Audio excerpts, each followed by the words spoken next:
Ya, lalu apa pesan simbolik di balik Presiden Jokowi berkantor di IKN hingga akhir masa jabatannya? Benarkah Jokowi ingin presiden selanjutnya benar-benar melanjutkan pembangunan IKN di tengah banyaknya program unggulan Prabowo Gibran?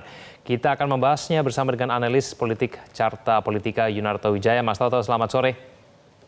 Selamat sore, Mas Egan.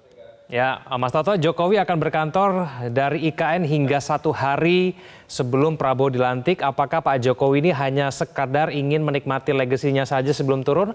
Atau memang ada pesan yang ingin disampaikan? Ya, memang ketika ditanya mengenai legasi apa sih yang ditinggalkan oleh Jokowi, kan ada beberapa yang mungkin muncul ya dalam konteks top of mind. Yang paling orang sering sebut itu adalah infrastruktur atau pembangunan infrastruktur. Lalu kemudian juga ada terkait dengan misalnya kalau dulu revolusi mental. Yang ketiga misalnya yang kita bahas saat ini yaitu mengenai IKN. Dan kita tahu kalau bicara infrastruktur, semasif apapun pembangunan dilakukan pada pemerintahan Jokowi, istilah itu sudah menjadi legacy dari Pak Harto. Soeharto itu disebut dengan bapak pembangunan tanda kutip ya. Lalu revolusi mental kita tahu malah menjadi titik paling kritis yang paling dikritik oleh terutama teman-teman aktivis dan orang-orang yang memang bergerak di bidang demokrasi dan penegakan hukum. Jadi dianggap gagal bahkan pemerintahan Jokowi. Dan menurut saya tidak mengagetkan kalau kemudian Pak Jokowi merasa ini legacy IKN ini ya harus saya kemudian pastikan ini akan dilanjutkan. Apalagi ditambah bahwa perencanaan awal ini banyak sekali larinya terkait dengan masalah keterbatasan dana karena awalnya tidak ingin menggunakan APBN. Sampai sekarang kalau saya tidak salah sudah menggunakan 140 triliun. Artinya mayoritas itu menggunakan APBN. Padahal Pak Jokowi sendiri yang selalu mengatakan kondisi keuangan global termasuk otomatis Indonesia sedang tidak baik. Ditambah dengan rumor yang misalnya mengatakan bahwa Pak Prabowo belum tentu akan mengikuti plan dalam konteks timeline lah minimal untuk Oke. pindah. Karena kan ada beberapa indikasi ya. Tadinya Pak Basuki Hadi Mulyono mengatakan akan dilantik presiden baru di IKN, tapi ternyata akhirnya tetap di Jakarta. Ada sebuah peristiwa yang saya yakin hampir semua dari kita menonton. Pak Prabowo mengatakan 4 sampai 5 tahun lagi atau bahkan bisa puluhan tahun. Dan ini yang menurut saya di panggung belakang ya bisa saja kemudian ada spekulasi yang kuat bahwa Pak Jokowi ingin memastikan, terutama dalam konteks masa sebelum berakhirnya sebagai presiden, dia ingin menyampaikan sebuah pesan. Pertama, ini legasi saya. Kedua, hai presiden terpilih yang sudah saya bantu, dan di situ ada anak saya, tolong lanjutkan ini. Ini yang menurut Mhm. saya bisa dilihat sebagai sebuah bahasa simbolik. Dan yang menarik, Mas Egan, terakhir, sampai sekarang kita belum pernah mendengar nih, sebuah statement dari Pak Prabowo bahwa dia setelah dilantik itu akan ngantor langsung di IKN. Padahal logikanya kalau presiden sebelum IKN-nya belum beres saja udah ngantor, harusnya presiden baru ketika sudah dilantik langsung ngantor. Tapi sampai sekarang termasuk dalam sebuah diskusi di Metro, saya bertanya ke Habibur Rahman, beliau tidak bisa menjawab pertanyaan tersebut. Ya, karena memang tidak ada penegasan dari Prabowo, apakah memang artinya Pak Jokowi ini perlu menegaskan bahwa IKN sebagai programnya yang harus terus dikawal. Nah, apalagi Mas Tato di hadapan para pati, TNI Polri, Jokowi juga menyinggung Prabowo akan mempercepat pembangunan. Nah, kita akan simak dulu pernyataan Jokowi berikut ini. Ini belum jadi,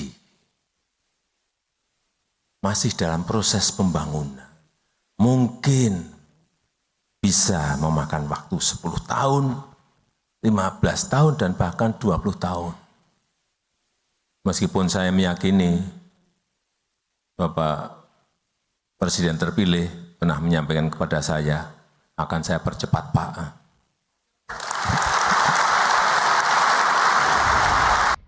Pak Jokowi tampaknya menekankan betul begitu bahwa Pak Prabowo akan melanjutkan programnya. Tanggapan Anda? Ya, problemnya ini kan bukan negara kekuasaan yang ketika bicara program itu bergantung pada selera penguasa. Yang namanya kebijakan atau program akan ditentukan uangnya ada apa tidak. Ini catatan kritis yang selalu saya sertakan dari awal. Mau political will-nya sekuat apapun terjadi pada masa Jokowi, rencana sudah ada pemindahan ASN di bulan Agustus atau Juli, bahkan katanya nanti kalau tidak keburu saat itu akan diundur ke September. Pada akhirnya kan faktanya tidak memang sulit untuk direalisasikan. Hal yang paling mendasar terkait uang tadi. Janjinya tidak menggunakan APBN sampai sekarang sudah di atas 100 triliun menggunakan dana APBN. Jadi Ya. itu yang menurut saya sih berharap sekali Pak Jokowi backup Pak Prabowo dari belakang, apalagi ada anak Anda di situ, untuk bekerja sebaik-baiknya, sesuai dengan dinamisasi kondisi global, kondisi internal Indonesia.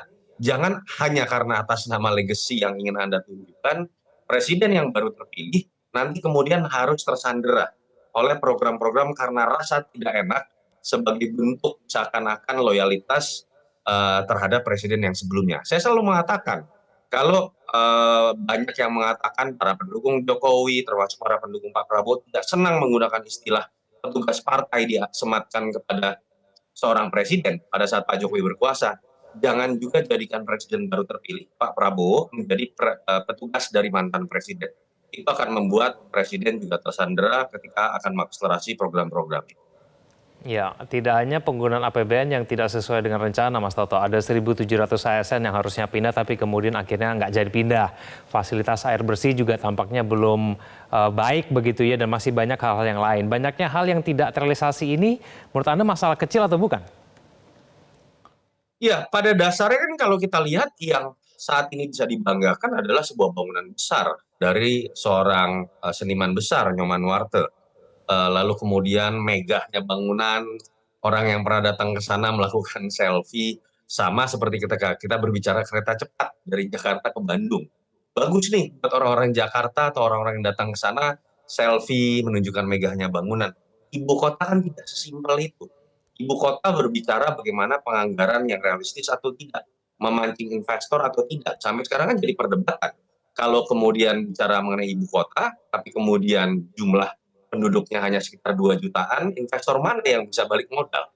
Yang kedua ya terkait dengan infrastruktur, bukan hanya dalam konteks gedung-gedung seperti membangun sebuah klaster perumahan gitu ya, tetapi kan Ya. berbicara mengenai kesiapan infrastruktur secara keseluruhan di provinsi itu seperti apa, di kabupaten itu seperti apa, dan yang paling mendasar uangnya ada atau tidak, dan kita kan sudah melihat dalam setahun pertama keterbatasan anggaran itu yang akhirnya menjadi masalah. Artinya adalah kita sepakat niatnya baik dari Pak Jokowi membangun ibu kota baru, idenya dari zaman Bung Karno, dan ini adalah sebuah konsep pemerataan supaya Indonesia Timur juga mendapatkan kesempatan sebagai pusat pertumbuhan baru dalam konteks IKN. Tapi ya bagaimana kemudian juga harus tetap menapak kakinya, tetap menapak dalam menjalankan program, jangan sampai hanya karena gengsi terkait timeline, terkait legacy, lalu kemudian akan ada program-program lain yang lebih mendasar yang kemudian harus dikorbankan. Mas Toto, efektivitas memegang kendali pemerintahan dari IKN itu menurut Anda bagaimana? Gimana? Sorry Mas Egen, agak putus. Ya, efektivitas memegang kendali pemerintahan dari IKN, menurut Anda bagaimana? Ya, ketika kemudian sudah menjadi sebuah kota mandiri, artinya memang kota ini bisa hidup dari sisi ekonomi, lalu kemudian akses terkait dengan bagaimana warga di situ, termasuk kalau kita bicara ibu kota ini kan akses terhadap tamu-tamu, baik itu dalam Ya. dalam negeri dan luar negeri, sesuatu yang menurut saya juga memang akan menjadi sebuah terobosan baru. Tapi kan belajar dari apa yang terjadi di Malaysia, di Australia, ada hal-hal teknis lain yang menyebabkan kita harus menyimpulkan tidak semudah itu. Poin saya adalah tidak perlu terburu-buru. Katakanlah ada bahasa simbolik yang ingin disematkan kepada presiden terpilih bahwa lanjutkanlah legasi saya, tapi jangan kemudian itu menjadi menyandera presiden yang selanjutnya. Bahkan saya meyakini juga sampai sekarang mengingat tidak ada statement Pak Prabowo dan membaca rincian statement dari teman-teman Gerindra, saya tidak meyakini Pak Prabowo langsung akan ngantor, bahkan mungkin 5 tahun ke depan belum tentu akan ngantor di IKN, mengingat keterbatasan anggaran dan beberapa hal lain yang kita tahu akan menjadi hambatan untuk dikejar dalam waktu itu. Mas Toto, apakah dengan ketidakhadiran Jokowi di Jakarta, apakah akan membuat Prabowo lebih leluasa dalam menyiapkan pemerintahan ke depan? Ya, saya pikir tidak lah. Kalau terkait dengan itu kan ini tinggal masalah keberanian dan political will dari Pak Prabowo saja. Betul orang merasa terenyuh dengan sebuah kebesaran hati Pak Prabowo dan Pak Jokowi dalam pertemuan MRT, mereka bisa bersatu, sampai kemudian Pak Prabowo menerima anaknya Pak Jokowi sebagai bagian dari keberlanjutan. Bukan programnya aja dititipin loh, anaknya dititipkan.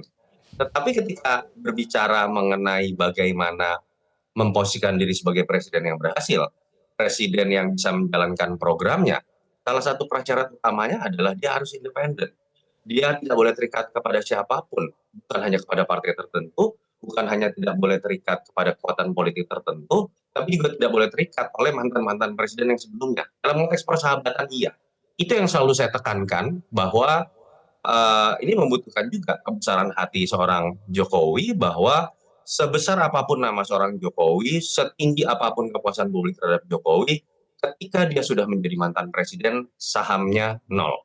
Dan itu yang tidak boleh dicampur adukan sehingga kemudian akan menghambat kinerja dari presiden terpilih.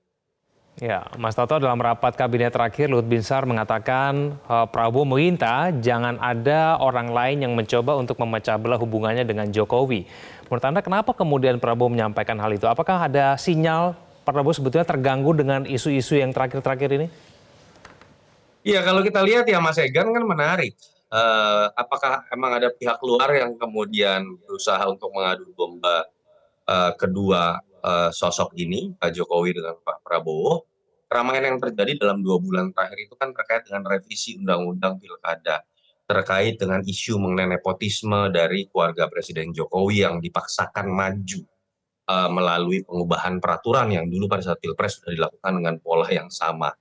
Yang terakhir adalah yang sifatnya kemudian bahkan dianggap remeh-temeh, bukan peristiwa politik besar, tapi memancing perhatian netizen, jadi bahan perbincangan. Dan itu kan semua ceritanya bukan berasal dari karangan teman-teman dari luar, teman-teman yang kemudian merasa punya kepentingan politik. Enggak. Kalau memang itu bisa dibuktikan akun Fufu Fafa bukan berasal dari Gibran, bantah saja. Buktikan bahwa memang bukan. Kalau kemudian memang isu jet pribadi ini dianggap tidak salah, ya buktikan bahwa mereka tidak salah. Poin yang saya katakan adalah peringatan dari Pak Luhut mungkin jangan-jangan juga bukan ditujukan hanya kepada pihak luar, tapi juga kepada orang-orang di sekeliling Pak Jokowi dengan Prabowo yang harusnya ikut mendukung dan bukan kemudian malah membuat masalah-masalah baru yang membuat kewibawaan dari presiden baru terpilih nanti harus terkikis karena peristiwa-peristiwa kontroversial. Oke, Mas Toto terima kasih sudah bergabung sama kami di Prime Time News. Selamat sore Mas Toto. Terima kasih Mas Egan, sama-sama. Jelajahi cara baru mendapatkan informasi. Download Metro TV Extend sekarang.